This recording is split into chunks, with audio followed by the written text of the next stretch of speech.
The Dan Yorke State of Mind program is brought to you in part by Lookout Rhode Island and Takeo Comfort Solutions. Good evening and welcome to my State of Mind. I am Dan Yorke. This Monday evening, you're going to hear from Father Kenneth Sicard. He is the new president of Providence College, and as with all new leaders who stepped into COVID world, be careful what you ask for with a brand new job, right? Ironically, we recorded our conversation with Father Sicard on Thursday morning, planning for Monday evening. Sometimes we got to move the schedule around every once in a while. And Thursday afternoon, we learned that COVID-19 worries caused the college to move up their distance learning by a week. So it may seem like we missed that in the conversation, but we're just trying to backfill it now. That and a couple of other concerns at PC with virus issues may have been missed in this conversation, but the general gist, I think, is absolutely worth watching and listening to. So with no further ado. And so it is my pleasure and honor to have the president of Providence College, the new president of Providence College, the 13th president of Providence College, Father Kenneth Sicard is with us. Father, is it feel like 6 years ago to hear a belated congratulations for being the new president of Providence College? I've been at Providence College since 1997, and so I think I know the place really, really well. I'm a graduate of the college from 1978, and I love this place, and it's great to be back serving in this role. And it has certainly been an interesting and challenging academic year so far. And I have no idea why you would say that. I'm perplexed by that. Crazy. Before we get into all of that, is the running of a college these days with COVID and with COVID and COVID and COVID and COVID and COVID. You know, I mean, all your challenges operationally that come in every year. You know, things happen. All pre-COVID must seem like routine compared to having to deal with this. So we'll talk about that as well. But why don't we just step back for a second? You know, Father Shanley was accessible to us whenever we had questions, and I appreciate your accessibility. You and he are close. You live together. He was not happy to have left, but he was very supportive of the idea that you were to take over. You are his right-hand person. And so tell me about that interesting dynamic. We met in the seminary. We were there at the same time. He was ordained a little bit before me, but we got to know each other well in those years. And, you know, when he was a member of the Board of Trustees here, when he was teaching at Catholic University, he'd come up for board meetings, and it was during those years that we got really close. And, you know, when he was appointed president in 2005, he asked if I'd serve as his executive vice president. And that was kind of a surprise. I thought I'd be in student affairs because that was what my background was in prior to 2005. But I was delighted to do that. And so we've worked closely together for 15 years. And I can say honestly that he was the best president I think Providence College has ever had. He has transformed this place into the kind of institution that we really want it to be. And he's done remarkable things. The college has been very successful, largely because of, you know, his efforts in the last 15 years. So the situation I inherited was really, the college was in good shape and in every way. And it was an awkward transition. I don't think Father Shanley wanted to leave, and the board didn't want him to leave, but our religious community thought that 3 terms was enough for a president to serve, and so they made the decision to, you know, go a different way. So listen, your respect for him is profound. But you've got to put your own stamp on this, right? Oh, I will. Yeah. Yeah. Was there a there was no. The decision to make a change became pre-COVID, but the actual transition was post-COVID. I mean, look, you know, as a Catholic and as a Christian, I mean, we talk about BC and AD from time to time. Now it's pre-COVID and post-COVID. It almost seems like the world, hopefully 3 years down the line, we won't feel that way necessarily, but right now we do. Has your vision about what you wanted to do when you finally were knew you were going to take this gig changed because of what happened in March? So we had just developed a new strategic plan in 2017. And, we were ready to get that rolling, and then COVID hit. So it's been temporarily, there's been a setback, but there's still a lot of great things that we're just getting back into in the strategic plan, even in the midst of COVID. But certainly what happened in March changed a lot of things. We were all in New York for the Big East, and I was leaving the hotel on my way to the game, and we got the news that the tournament was canceled. And I stayed in New York one more night. The following night, the city closed, and our students never came back after spring break. Right. And, we started developing a plan really in early April for reopening. And we made the decision, unlike a lot of other places, that we wanted to be in person. And this was important to our students, our faculty, our staff, and it was important to us. And so we made the decision to not go remote in the fall semester. And, I think it was the right thing to do. And even at the last minute, a lot of colleges were changing their direction. They were going entirely remote. We had challenges, as in September, the big outbreak we had, and that was really tough. In the space of 4 days, we had over 100 students who tested positive. And so that means that almost 350, 400 were in quarantine, and over 100 were in isolation. All right, so you've made that transition in the conversation. So why don't we pause here and come back, and we'll talk about that. It's so tough in normal times. I would be celebrating your new administration, talking about the vision of PC, its incredible relationship to the country and to the community. But right now, we're in triage. So we'll talk about that when we come back. Father Kenneth Sicard, the 13th president of PC, on My State of Mind. Please stay with us. No big bash. It was smaller gatherings where students were not following mask and social distancing requirements that led to outbreaks at Providence College. PC says all students will be in remote learning until this Saturday due to positive cases. Last night, off-campus students were required to start quarantining even if they already received a negative test result from an off-campus test site. Providence College is now in full remote learning after the Department of Health confirmed 120 students tested positive for COVID-19. Last week, in-person classes were abruptly canceled after the school began seeing an uptick in COVID cases. Providence College officials tell 12 News as of Tuesday night, a number of students living off campus tested positive for COVID-19. Welcome back to My State of Mind. Father Kenneth Sicard, the president of Providence College, with us. So as we make the transition from normalcy to COVID, and you talk in the last segment about the outbreak, look, this is our first time meeting, admittedly, albeit on Zoom, but you have a very easy disposition. Your directive to the students in September wasn't so easy. The not so happy, you pushed Father Sicard to the limit. Father Sicard seemed to come out, at least in writing and in its statements. How angry were you with the students that they just didn't seem to get it back then? Yeah, I was pretty frustrated. It was the very beginning. We had a party, and we ended up having to put a group of students on interim suspension. So that was pretty frustrating. And I think at the time, in fairness to the students, they weren't taking it as seriously as they should have. And I think that was typical of a lot of college campuses. But it was frustrating for me and for all of us who wanted to make this work. But again, that was a pretty small number of students at that time. Even with the big outbreak, that was not traced back to any huge parties or anything like that.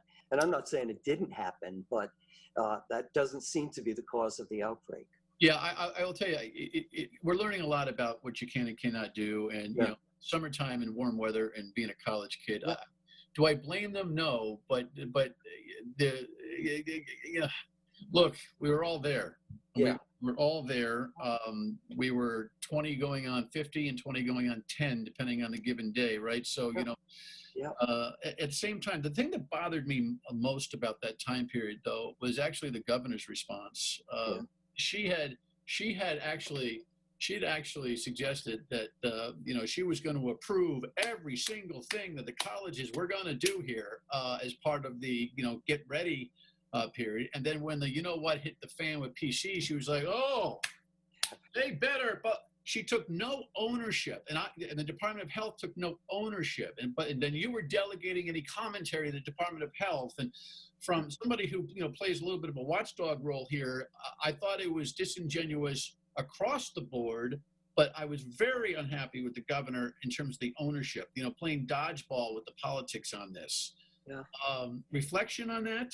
Yeah, I mean, the governor and I never had a conversation about it. My interactions were mostly with the Department of Health. And we had calls every single day with the Department of Health, particularly during the outbreak. And, they shut us down for a while. We had to go to remote for about 3 weeks. But I have to say that,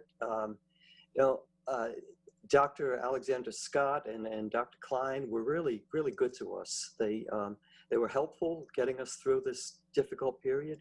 They imposed a lot of rules on us, and it was tough because, even where we quarantined students, we couldn't let them stay in their off-campus apartments. We had to bring them into a campus supervised facility. There were some pretty strict regulations that they put in place, but they got us through it. And, after we got through that period, they were very complimentary about the way we had responded. And so I was grateful for that. All right, so let's get through the tough part. Then we'll talk about the good stuff in the future of the college in the next segment. Real quick, number of kids that are testing positive now is on what kind of a pace? It's been great for the past couple of weeks, but to be honest with you, we tested 922 yesterday, and we got 10 positives, which is the biggest number we've had in about a month, I think. So what do we do about that? What's the protocol? Oh, they'll put them in isolation, and they'll do contact tracing and find out all their close contacts and put them in quarantine. No kids really sick through this entire? No, we've been lucky. Although, for the beginning weeks, most of the students were asymptomatic, but in recent weeks, according to our director of student health, the students have been more symptomatic in recent weeks. And, nobody's seriously ill. We've had nobody hospitalized yet. So, it's been concerning to us, but again, we've been lucky that nobody's been hospitalized. What is the current protocol? I know there was a shutdown, like don't you go anywhere, don't you cross the campus, don't when you're in your shutdown mode. What is the understood protocol for the students interacting in the community? Are they free to do so? And should we be concerned about that if there's an uptick on campus specifically? Yeah, well, the students who tested positive, they'll be in isolation. And we have a residence hall set aside for that, a floor of a residence hall. But in general, should PC kids be mingling in the community? Oh, I see what you're saying. Yeah, good question. What our protocols are is that they're supposed to remain within their pods, which means your immediate roommates. And any other kind of contact is strongly discouraged. And if you are interacting with others, it should be outside. And the students have been good about wearing masks and, hand washing, all those things. And what's interesting too is that none of the positive cases have been traced back to classroom settings. So I think the protocols we put in place in the classrooms have been very successful. Okay. Let me ask you about athletics. Look, my bias is play ball. I'm the PA announcer for the rival URI. But I love Eddie, and I love PC as a secondary. But you want to see them. If URI is not going to win the national championship, I want Providence College to do it. So that's my disposition. But I asked the same question of both URI administrators and PC. And I say this with my jersey coming out. Who in the hell are we or you in the sports world to think that you can travel freely and do this in the middle of what we're dealing with? I mean, do you really think that you're traveling to North Carolina for the Maui Classic, if you can figure that out, folks. Hawaii went to North Carolina. Seton Hall just jumped 10 positives on their basketball team. I think you're kidding yourselves at this point. What's your take? We've been meeting with the Big East, almost every week to have conversations with all of the athletic directors and the other college presidents. And we're still working on a lot of details with what the season is going to look like. I think the first basketball game is the 25th, if I'm not mistaken. But again, it's going to be, I think, without fans.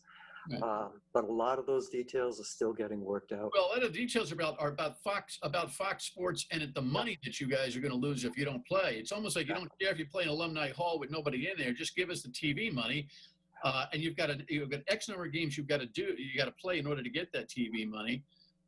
Look, a lot of this has been about the money. I think a lot of colleges, hung out without notice about where they're going to be with kids to get the money in, get the tuition in, because you had to sustain yourselves. Yep.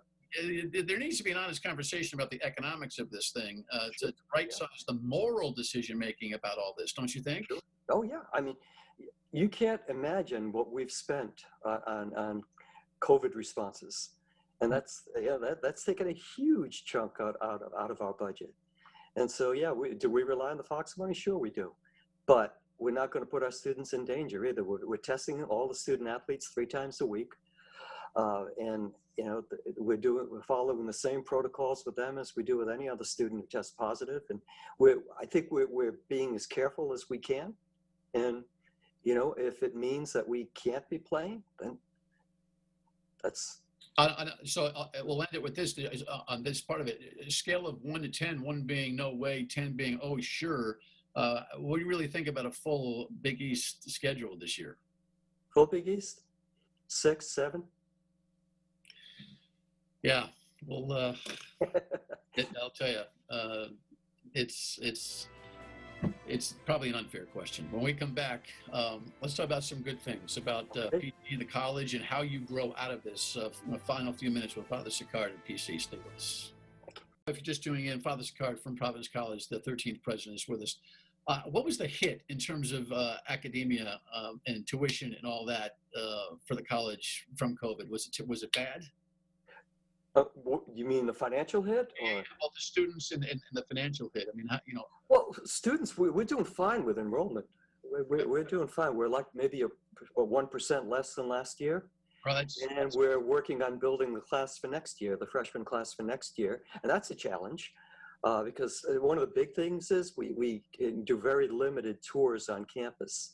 And so students, they fall in love with this place when they visit our campus. They see the other students. They get a great tour of the campus. They hear about the great faculty and everything. And it's not the same when you do it virtually. Do you think you're going to see a complexion change amongst the student body from the geography from whence they come? Meaning, if you're in the region, you can take a ride down to PC and take a peek, even though you shouldn't be on the campus. But you probably have seen the campus, or the campus if you're in the market for college. But if you're in if you're in Iowa somewhere, you're probably not going to be able to visit. You think you'll have a more a centralized regional freshman class next year? Well, typically we do anyway, so I would expect the same for next year. One of the things that we've been trying to do is expand our outreach to different areas, like in the Southwest, and a bigger presence in Chicago and everything. And we're trying to attract students more nationally than we have been because the demographics are going down in the Northeast. But still, a majority of our students come from the Northeast, and certainly at a time like this, we expect that that's going to continue next year. Let me ask you just about what this virus has done to change education and the models. There are a lot of small colleges, small town colleges that are either going to barely gasp for air or go under. Yeah, you're right. Yep. From all of this. Yep. And the nature of education and the remote aspect is kind of changed. Listen, there's nothing better than the aesthetic college life that all of us who have experienced it did. We look at it fondly. Yeah. Do you see 3, 4, 5, 10 years down the line that the college experience is going to be the same? Or are we learning some lessons and the economics of it are going to change so much that you got to change with it? See, my opinion is that there will be changes, sure. But at the same time, there's going to be a demand for an on-campus residential college experience, particularly in liberal arts colleges. Now, I think a lot of them are going to fail. A lot of smaller colleges are probably going to fail. I think our future is very strong, very positive, and I'm I'm optimistic about it. And again, there's always going to be a demand for the kind of experience that we offer here at Providence College. We've given the faculty the freedom to either teach remotely or teach in person, and about 45% are in person, 45% are remote, 10% are hybrid, and any student will tell you there's nothing like the in-class experience. And so, would we ever go fully online? Would colleges in general go fully online? Some may, but we won't. And I think, again, there'll always be a demand for what we're offering. What's your message? Final question. And by the way, I've enjoyed the conversation thoroughly. What's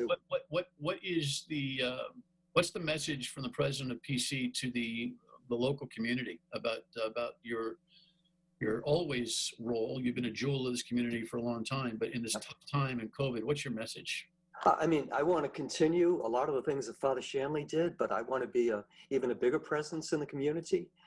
We have some really good advisory groups working with us. We want to be a jewel in the city of Providence, and I want to continue to do that. And I think we have a lot to offer the city, the state, and the region.